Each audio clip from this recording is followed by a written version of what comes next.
Good morning everyone, welcome back to my channel Shubhapriya ক্রিয়েশনের আর একটা নতুন ব্লগে তোমাদের অনেক অনেক স্বাগত। যে যেখান থেকেই আমার এই ব্লগটা দেখো না কেন, তোমাদের অনেক ভালোবাসা আমার এই ছোট্ট ব্লগে। বন্ধুরা, পুরো ব্লগটা জুড়ে থাকার অনুরোধ রইল। আই হোপ আজকের ব্লগটা তোমাদের ভালো লাগবে। এখন বাজে সকাল 7টা, ব্লগটা এখন থেকে স্টার্ট করলাম তোমাদের সাথে নিয়ে। আর 2 কাপ চা দিয়ে ব্লগটা শুরু করে দিলাম। চাটা খেয়ে কিছু কাপড় জামা নিয়ে চলে এসেছি ছাদে। আর কি বলবো তোমাদের, 2 দিন হয় বৃষ্টি আর 2 দিন থেকেই পরে অতিরিক্ত গরম। যেমন আজকের এত পরিমাণে সকাল থেকে রোদ্দুর আর গরম দিয়েছে বন্ধুরা, যে সামান্য সকালে বাসি কাজকর্মগুলো করতে গিয়েই যেন হিমশিম খেয়ে যাচ্ছি। আর সারাটা দিন তো পড়েই রয়েছে কাজকর্ম। তো যাই হোক, আজকের বেশি জামা কাপড় ছিল না, কয়েকটা মাত্র জামা কাপড়, সেগুলো সকাল সকাল ধুয়ে কেচে মেলে দিলাম। চলে আসলাম রান্নাঘরে সকালের জলখাবারটা বানানোর জন্য। আজকে সকালে জলখাবারে বানাচ্ছি রুটি আর সবজি। দুর্গাপুজোর আর হাতে গোনা মাত্র কয়েকটা দিন, 2 দিন পরেই হচ্ছে মহালয়। তো কার কি প্ল্যান আছে, কে কোথায় ঘুরতে যাচ্ছ, অবশ্যই কিন্তু কমেন্ট করে জানিও। আর দুর্গাপুজোতে কটা কার ড্রেস হলো সেটাও কিন্তু জানাতে ভুলো না। যদি আমার কথা বলো, তাহলে আমার কিন্তু এখনো পর্যন্ত জামা কাপড় হয়নি, শুধু ছেলের আর বরেরটা হয়েছে। মানে বরের তাও মানে একটা টি শার্ট বাকি আছে, তো ওটাও কিনতে হবে। আর আমি হচ্ছি ভীষণ চুজি, জানো তো। মানে আমার না, একটা ধরো ড্রেস কিনলাম, সেটা পছন্দ হচ্ছে না, সেটা মানে চেঞ্জ করতে আবার দোকানে যাই। এই সমস্ত মানে ভাবনা চিন্তা করতে করতে না বন্ধুরা, আমার ড্রেস কেনাই হয় না। মানে এখনও পর্যন্ত হয়নি। শুধু 2টো যা শাড়ি রেখেছি ফলস পিকো করতে, তো সেগুলো এখন দোকানে দেওয়া রয়েছে। সেগুলো কবে আনবো জানি না, কারণ আমি একবার খোঁজ নিয়েছিলাম, সেগুলো এখনও পর্যন্ত হয়নি। আর এই দুর্গাপুজোর সময় সকলের হাতেই তো কাজের চাপ রয়েছে। ভাবছি পরের সপ্তাহের দিকে একবার যাব। তো এখানে দেখো অনেকগুলো বাসন পড়েছে, তো সেইগুলোকে এখন বেজে নিচ্ছি। বেশি বাসন নয়, কয়েকটা বাসন আবার আমার বড় আজকে সকালে মেজে দিয়েছে, জানো তো। তো আমি ওকে বলিও নি মাজার কথা, কিন্তু ও দেখলাম আজকের কয়েকটা টিফিন খাওয়ার বাসন মেজে দিয়েছে। আর এই কড়াই আর খুন্তি, সাঁড়াশি, 2টো বাটি এগুলো পড়েছে, এগুলো আমি এখন মেজে নিচ্ছি। এখন দেখি ওকে না বলতেও লাগে না, ও কিছু কিছু কাজ আমার হাতে পিঠে করে দেয়। খুব ভালো লাগে জানো তো, যে না বলে নিজের ইচ্ছায় যদি কিছু কাজ কেউ হাতে পিঠে করে দেয়, তাহলে সেটা না খুব ভালো লাগে। আর রুটি করলে তো জানোই সারা গ্যাস ট্যাস নোংরা হয়। তো কি করব আর বলো, এই যে এখন গ্যাসটাকে ভালো করে একটু মুছে নিচ্ছি, তারপরে এদিকে সংসারের টুকিটাকি কাজে আমি হাত লাগাবো। আর একটা ছোট্ট কথা বলে রাখি, এখানে যে ভিডিওটা তোমরা দেখছো, এটা আগের দিনকারের কিছু কিছু স্কিপ আমি শ্যুট করে রেখেছিলাম, সেটাই কিন্তু তোমাদের সাথে শেয়ার করছি। এটা কিন্তু একদিনের ভিডিও নয়, এটা 2 দিন ধরে আমি ভিডিওটা মানে ব্লগিংটা স্টার্ট করেছিলাম। তো যাই হোক, রান্নাঘরটার মানে স্লিপারটা দেখো আমার ভালো করে মোছা হয়ে গেছে। আজকে ভাবছি একটু ধোয়া মোছা করব। এই যে ফুলগুলো দেখছো, এর মধ্যে না ভীষণ ছোট ছোট মাকড়সায় জ্বালা বুনেছে, তো এগুলো ভাবছি একটু ধোবো আজকেরে। কারণ দুর্গাপুজো তো প্রায় দোরগোড়ায়, একটু একটু করে না করলে আর কবেই বা শেষ করবো, তাই না বলো। আবার কি শুনেছি বলো তো বন্ধুরা, যে মহালয়ার পর নাকি আর ঘর ঝাড়তে নেই। এটা কিন্তু আমার শোনা কথা, আমিও জানতাম না, আমাদের এখানে সবাই এটা মানে। তাই ভাবলাম যে না, মহালয়ের আগেই যে দেখি যতটা পারি কাজ কমপ্লিট করব। আর এখানে একটা জিনিস দেখো, এই যে আর্টিফিশিয়াল যে ট্রিগুলো দেখছো, এগুলো না আমি মেশো থেকে কিনেছিলাম। কিন্তু এর মধ্যে দেখো কত স্টোন চিপ দেওয়া রয়েছে ছোট ছোট। আমি প্রথম ভেবেছিলাম এই শোলার মধ্যে হয়তো ডাস্টস্টোন মানে অ্যাটাচ করা, কিন্তু তারপর দেখলাম না, এর মধ্যে রয়েছে কতগুলো স্টোন চিপ শোলার ওপর দেওয়া। তো জানি না ধোয়ার পর কিভাবে আমি অ্যাটাচ করব বন্ধুরা, কারণ এগুলো তো ভীষণ হালকা, তাই বারবার পড়েও যায় হাওয়া দিলে।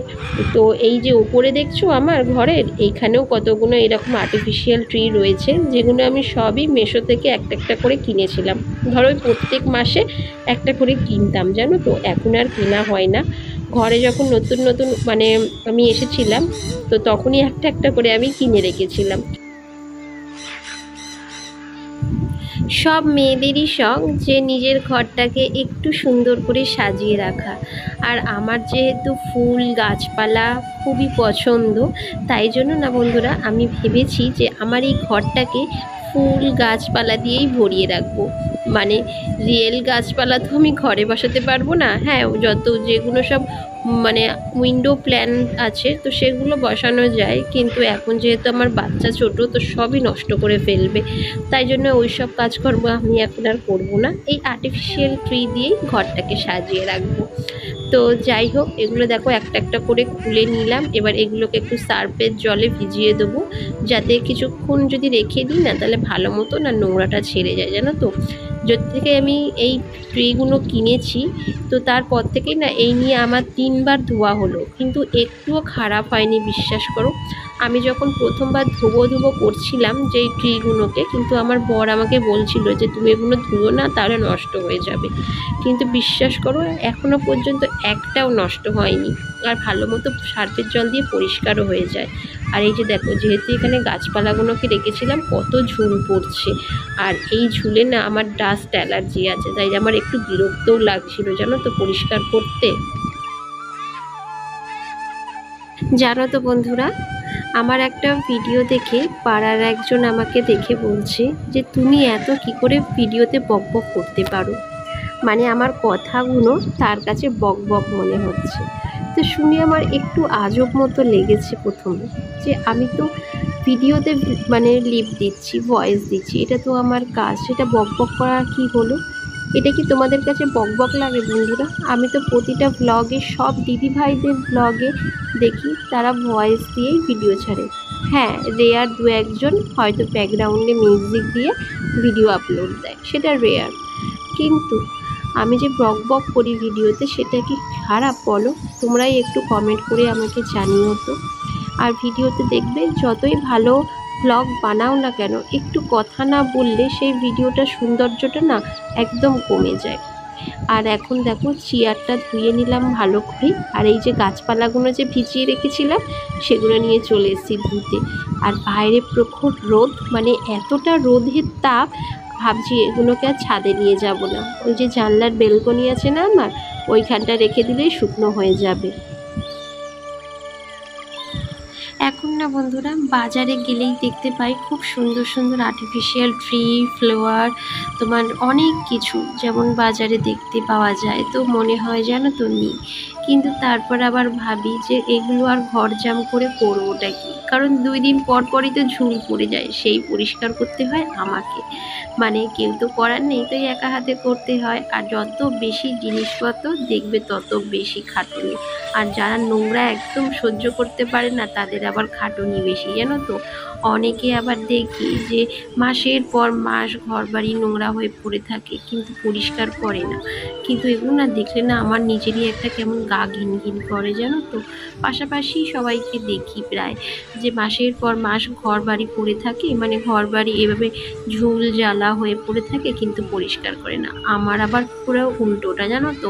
মানে 2 দিন ঘর পরিষ্কার না করলে যেন মনে হয় কত জন্ম ঘর পরিষ্কার করিনি। আর আজকের এই সকালবেলা কিন্তু আমার ঘরটা মোছা হয়নি, যেহেতু এগুলো পরিষ্কার টরিষ্কার করবো ভেবেছিলাম, তো সেই কারণে না ঘরটা আর মুছিনি। একেবারে দেখো ওই দিকের কাজকর্ম সেরে ঘরটাকেও মুছে নিচ্ছি।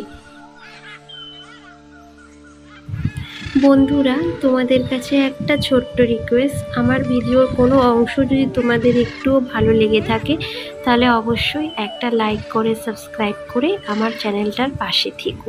বুঝতেই পারছো অনেকটা ছোট চ্যানেল, মানে অনেকটা মানে অনেক দূরের পথ, এটুকু বলতে পারি। জানি না কিভাবে অতিক্রম করব, কিন্তু এটুকু জানি জানো তো, তোমরা সাথ না দিলে সেটা কখনোই সম্ভব নয়। আর জানিও না কবে এটা সম্ভব হবে, আদেও কি সম্ভব হবে না হবে না। তো যাই হোক, অনেকগুলো কথা বলে ফেললাম, কারণ কি বলতো, অনেক কষ্ট হয় যখন এত কষ্ট করে ভিডিও বানিয়ে তাতে ভিউজ না আসে। দেখো বন্ধুরা, তোমাদের সাথে গল্প করতে করতে আমার সংসারের কত কাজ হয়ে গেল। এবার ঘরটা মুছে স্নান করব, ঠাকুরকে পুজো দেব, তারপরে রান্না করব। অনেকটাই বেলা হয়ে গেছে আজকের, জানি ভাত টাত খেতে প্রায় 2-2:30-র ওপর বেজেই যাবে, কিন্তু কি করব বলো, এই সমস্ত কাজগুলো না করলেই নয়। সবসময় যদি রান্না খাওয়া নিয়ে পড়ে থাকি তাহলে তো এই সমস্ত মানে ঝাড়া মোছার কাজগুলো আর করা যায় না। আর যেহেতু বছরে একবারই দুর্গাপুজো আসে, তো মায়ের জন্য তো এটুকু করতেই হয়, তাই না বলো? আর লক্ষ্মীশ্রী বলেই তো একটা ব্যাপার থাকে। যতই যাই হোক, ঘরের বউদের এই লক্ষ্মীশ্রী মানাটা না অনেকটা দরকার। তো আজকের ভিডিওটা এখানেই শেষ করলাম।